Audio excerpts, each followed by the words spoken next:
The outpost at Varen's Edge smelled like dust, sweat, and failure. 100 light-years from the core, it was where dreams came to die. Miners who couldn't strike a vein, traders too poor to pay docking fees, mercenaries past their prime. Among them shuffled a figure with downcast eyes and a threadbare cloak. Her name was Lyra. Zyrrani by birth, she had left her war-torn homeworld in search of survival. Once, her wings had gleamed with violet fire, her claws sharp with pride. Now they hung limp, dulled by hunger. She had been many things in her life, a daughter, a wife, a mother, but war and exile had stripped those identities away. She was just another desperate alien in a place that didn't care. Work was scarce. Every ship's captain who came to Varen's Edge wanted strong arms or quick reflexes, not a quiet Zyrrani widow with nothing but a faded satchel. Each rejection weighed heavier, until she almost stopped asking. Almost. Because hunger gnawed at her belly, and her memories whispered of her daughter, long gone, who had always said, "Mama, your cooking makes everything better." It was that memory that carried her to Dock 12, where a freighter loomed, a patched, ugly vessel with human markings painted in stubborn strokes. The Iron Faith. Its captain was rumored to be human, one of the strange species carving their name among the stars with audacity and grit. She approached, claws trembling. A human stood at the gangplank, broad-shouldered, jacket slung over one arm. He looked tired but alert, his eyes sharp as they scanned the dock. Lyra swallowed. "Sir, I don't talk much, but I can cook." The words came out like a plea. Her throat tightened, ready for the sneer, the dismissal. Instead, the man blinked, then shrugged. "Works for me." The man's name was Captain Rourke. He didn't ask for references, didn't demand her history. He just waved her aboard with the same practicality he used to check fuel gauges. The Iron Faith was a freighter, lean and battered, hauling whatever jobs paid enough to keep it flying. The crew was small, 2 mechanics, a navigator, and now her. Her quarters were little more than a bunk and a locker. But it was hers. The galley was worse. Dust clung to the counters, ration packs piled high in corners, half of the cooking units broken. Lyra's spines bristled in dismay. Still, her claws itched to work. She set to cleaning, repairing, mixing spices from her satchel with bland ration starch.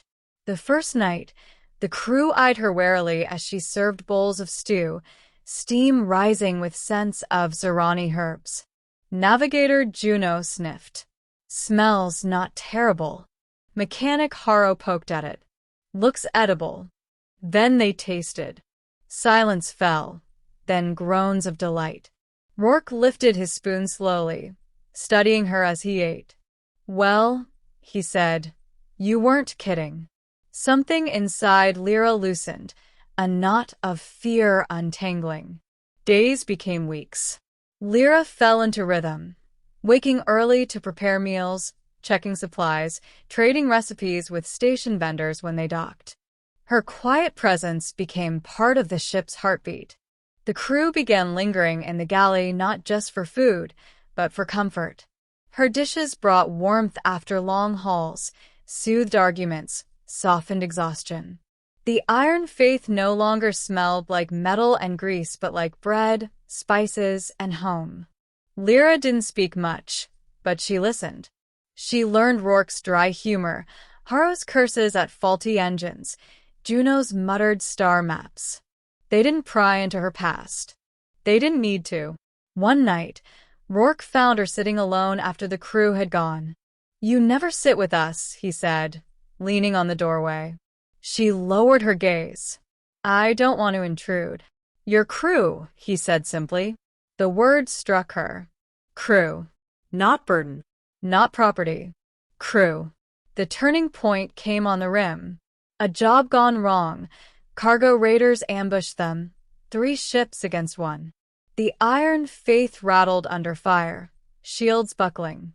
Panic swept the crew. Rourke barked orders, voice calm as steel. Juno, burn engines. Harrow, reroute power. Lyra clutched the galley counter, heart hammering.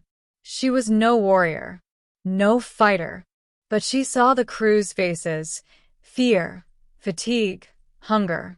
She ran to the stores, claws moving with urgency.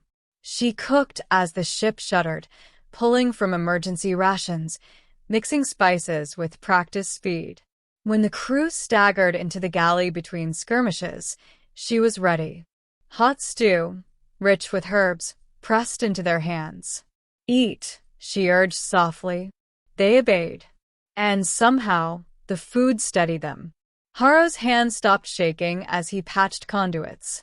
Juno's voice grew clearer as she plotted evasive jumps. Even Rourke took a spoonful before returning to the bridge, and his orders rang sharper, stronger. The Iron Faith survived that night. Barely. But they survived.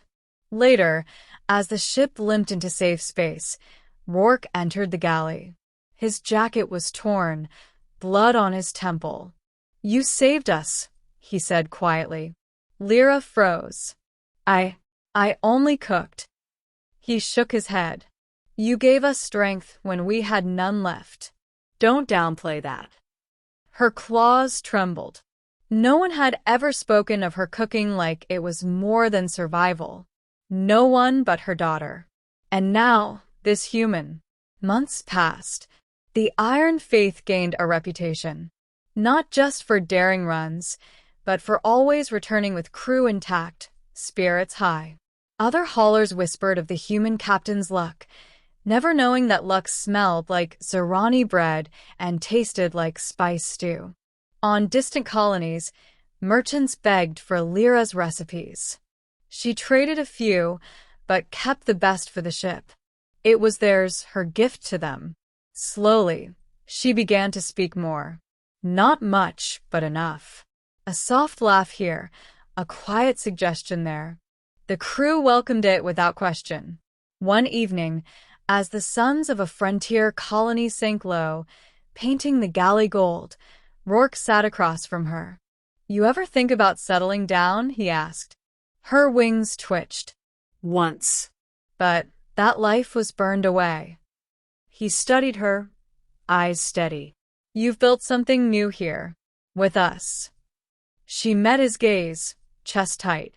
She wanted to argue, to retreat into silence. But then she thought of the ship, the laughter in the galley, the word crew. "Yes," she said softly. "I suppose I have." Years later, when the Iron Faith was old and its crew older, stories spread across the frontier. They spoke of a freighter that always came back, of a human captain with iron will, of a Zyrrani cook whose meals gave strength greater than weapons. Some said it was superstition. Others called it HFY nonsense. But those who had eaten at that table knew better. Because in the darkest hours, when fear clawed at the soul, a quiet voice would say, "I don't talk much, sir, but I can cook." And a human would shrug, smile, and answer, "Works for me."